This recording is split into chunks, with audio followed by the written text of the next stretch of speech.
Theatrics are oftentimes discussed as part of the problem when discussing the military-styled assault weapons in the first place, and there will be no shortage of theatrics in this news conference today, right? That's right. Well, you can probably see behind me what is going to happen at this press conference.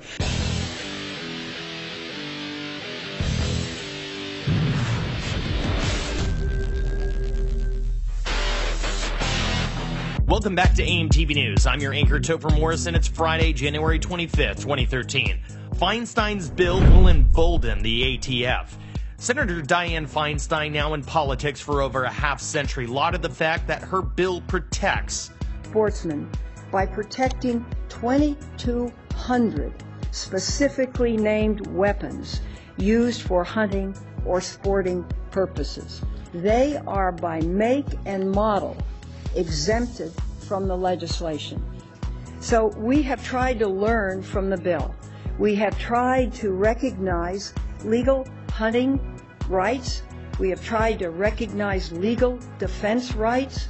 We have tried to recognize the right of a citizen to legally possess a weapon. No weapon is taken from anyone. The purpose is to dry up the supply of these weapons over time. Problem with this line of reasoning, mind you, it's only a paragraph, is sixfold. One, the qualifier legal. Legal hunting rights, legal defense rights, the right of a citizen to legally possess a weapon. Feinstein was reading off a script. The word was purposefully chosen, the aim of which was to invalidate, in her view, our perceived rights to arms. Tell me, what is illegal about a right? When could one say, for example, that's an illegal right? It would, of course, make no sense. My right to this or that is just that, a right preempting law, what Thomas Jefferson referred to as the laws of nature and of nature's God. 2. The word arms, in lieu of restriction, is properly defined as exhaustive. Not some arms, all arms. The immediate and thrice fallacious retort following this argument would, of course, be, but what about nuclear arms? Aerial arms like F-16s and heavy arms like bazookas? Surely you wouldn't, whoa. This is obviously a bit of a straw man / slippery slope. In the absence of an assault weapons ban since 2004, Americans have not had an increased appetite for such war machines. Violent crime has dropped and mass murder rates are flat. This is additionally not the senator's focus. One weapon of war at a time here, please. 3. Senator Feinstein used the word try. We have tried. Because in absence of her successful recognition of our natural rights to the full breadth of self-defense and a dismissal of the Constitution's clear command that Congress make no law infringing on this absolute right, she tacitly, albeit unconsciously, admits her failure.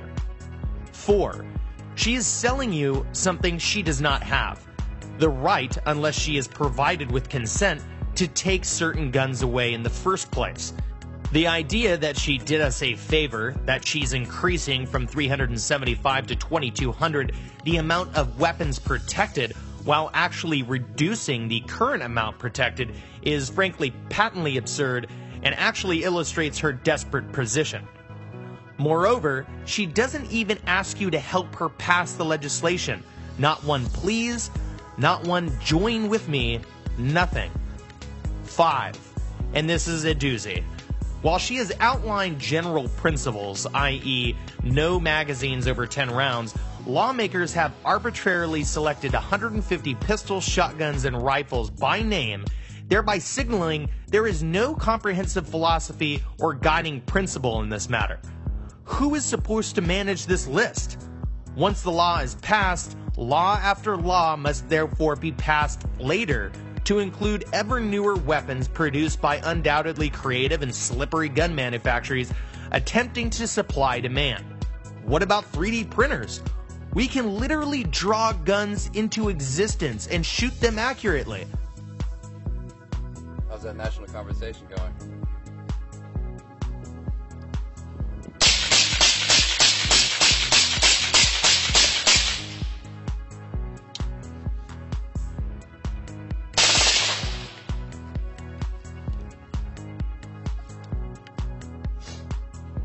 Buy Defense Distributed in Austin, Texas.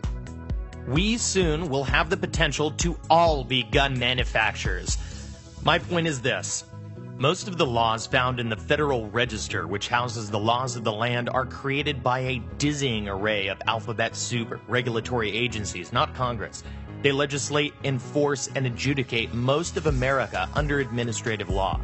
It is therefore foreseeable that should Congress pass such legislation without a sunset provision, Feinstein will have played midwife to an alcohol, tobacco, and firearms agency on steroids. And finally, 6. The absurd idea that no weapon is taken from anyone, that this is not confiscation, and that the goal is to dry up the supply is tantamount to confiscating guns from successive generations.